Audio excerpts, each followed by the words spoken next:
Casey, and today we're going to be reading books about Groundhog's Day. Groundhog's Day takes place every year on February 2nd, and it is a long-held tradition that if the groundhog comes out of his hole and sees his shadow, we'll have 6 more weeks of winter. But if he doesn't see his shadow, we will have an early spring that year. So today we're going to be reading books. One book called Groundhog's Day Off by Rob Perlman, and another book called Groundhog's Dilemma by Kristen Remennar. Okay, I think we'll start with Groundhog's Dilemma.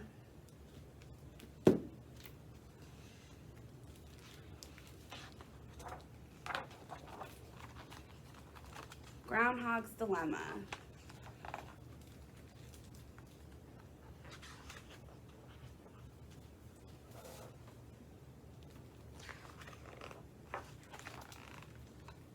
I see my shadow, Groundhog declared. Half the animals cheered, the other half groaned. 6 more weeks of winter. Back to sleep. Stuck in the nest for 6 more weeks, I'll go nuts. Yay! An early spring would have been very nice. Groundhog's shoulders slumped. I just call it like I see it, he mumbled, heading back into his den for a good long nap.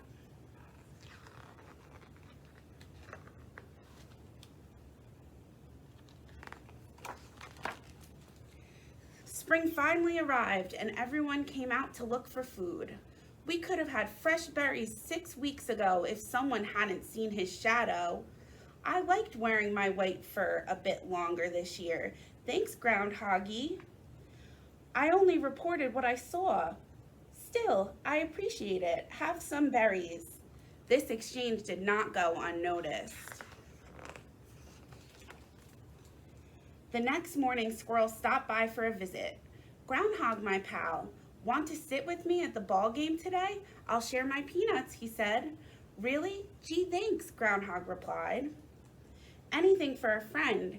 Maybe next February you could return the favor by making spring come early, Squirrel suggested. Well, actually, I don't control the weather. I just report it. Think it over.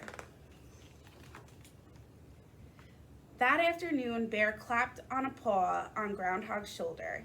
How would you like to play catch after the game, Bear offered. I don't know. Usually you get mad at me because I keep dropping the ball, Groundhog said. Well, today I'm in a good mood, and if I get 6 extra weeks of sleep next winter, I'll be in a good enough mood to teach you how to throw, Bear replied. See, Bear? Groundhog says, really, all I do is... Just before the game began, Sparrow called out encouragingly to Groundhog. I'm sure we can find a position for the guy who can make spring come early. Groundhog opened his mouth to protest, but he looked longingly at the team warming up. Want to play? Me? An early spring sounds good to me, Sparrow. Look, Groundhog's going to play ball with the team. That evening, Hare stopped by. Groundhoggy, you do like seeing me in my pretty white coat, don't you? Mm-hmm. Do you want a longer winter next year so I can wear it for 6 extra weeks? Oh, yes. So you'll see your shadow on February 2nd? Uh-huh. Look at that nice pie she's giving him. Over the next several months, Groundhog's social calendar was full of ball games, picnics, and bonfires. On the first frost-covered morning in late fall, a crowd gathered at Groundhog's door. I like my winter sleep, Bear said.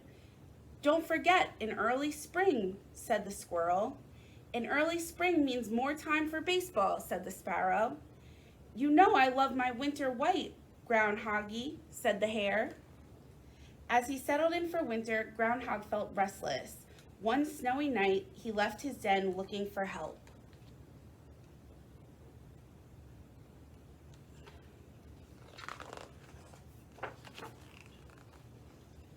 Owl, said Groundhog, I need some advice.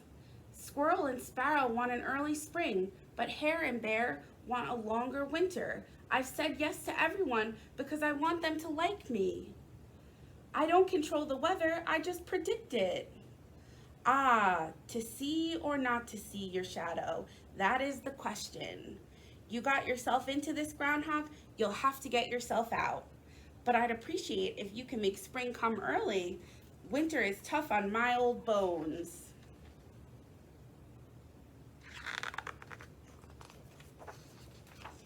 Groundhog slunk back to his den. He spent several restless weeks mulling over his options before sinking into an uneasy sleep.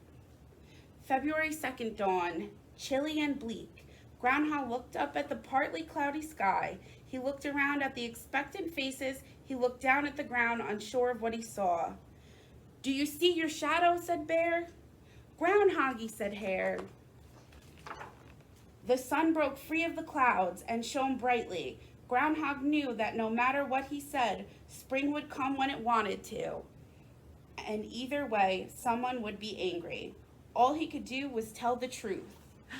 Look, you see? Groundhog sees his shadow.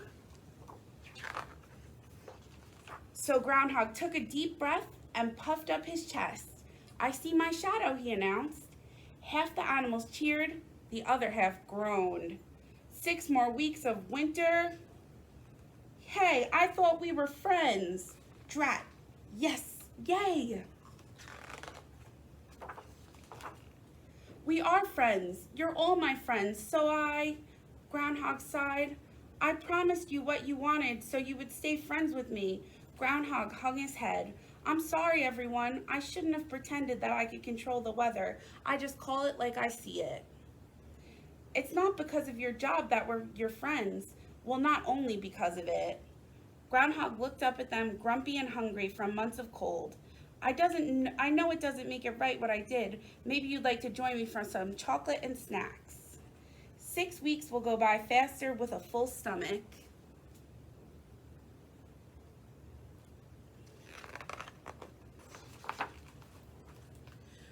With some grumbling and squeezing, everyone joined Groundhog. They ate, they talked, and laughed until they were stuffed and sleepy again. Ooh, back to the den, said Bear. Sparrow, said Groundhog, I know you're angry, but I'd still like to play baseball with you in the spring. Sparrow smiled. We could use a good umpire. Groundhog grinned. I'd call it like I see it.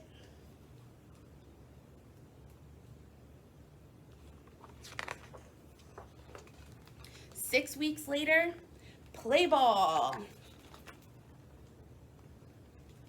So even though Groundhog didn't tell everyone what they wanted to hear, they still stayed friends with him. That's a good story. Okay, our next story is going to be about Groundhog's Day Off by Rob Perlman. This story is a little bit similar, but it talks about Groundhog feeling unappreciated, that everyone only cares to know whether he sees his shadow or not. So this is Groundhog's Day Off. Every year on a special day in February, Groundhog wakes up extra early. Crowds of people gather outside, locals, tourists, even the mayor.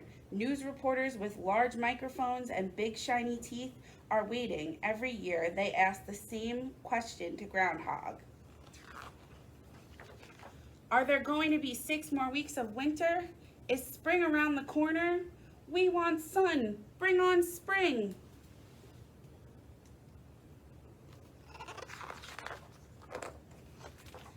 But the one thing they never ask Groundhog about is him. No, how are you feeling? No, have you seen any good movies lately? No, do you like mushrooms on your pizza? Not even, who does your fur? Groundhog has more to offer than the forecast, but that's what happens year after year.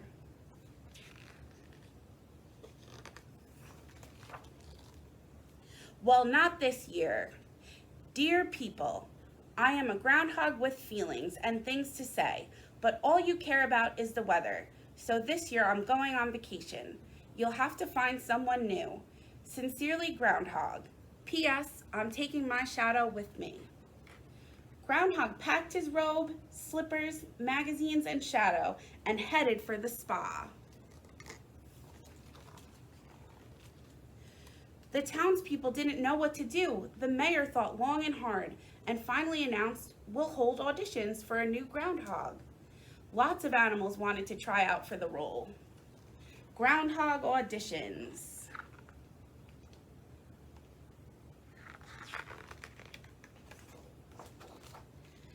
Elephant was just too big. Ostrich got the whole thing backward.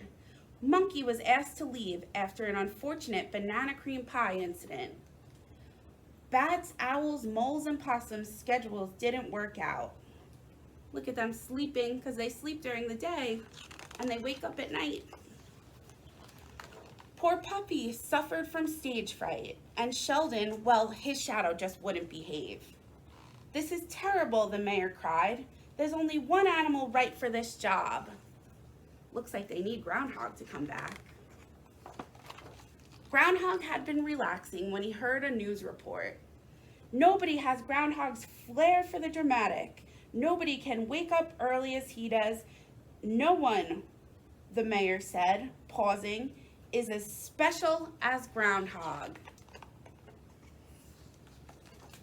Groundhog couldn't believe his ears. "They do think of me as more than just a weather vane." And with that, he threw on a towel and whistled for a taxi. "Take me home."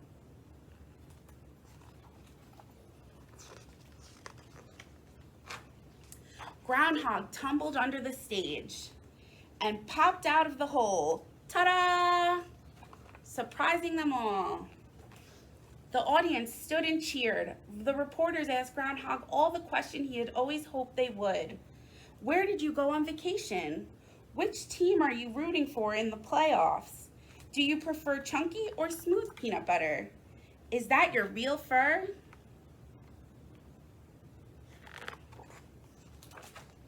Will you do this for real tomorrow? Groundhog stopped signing autographs. "Tomorrow," he said. The reporters nodded. "Tomorrow is Groundhog's Day. You came back just in time." "Well then, no time to talk. I have to go to bed." The next morning, Groundhog woke up extra early. He poured himself a cup of warm mint tea and peeked out of his hole. And this time, the reporters asked him about much more than the weather. "What would we do without you? We want spring."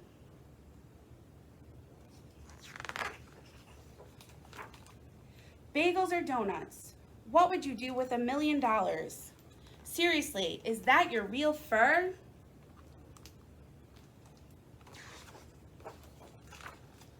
"You like me, you really like me," Groundhog said with a huge smile. He finally felt everyone cared about him.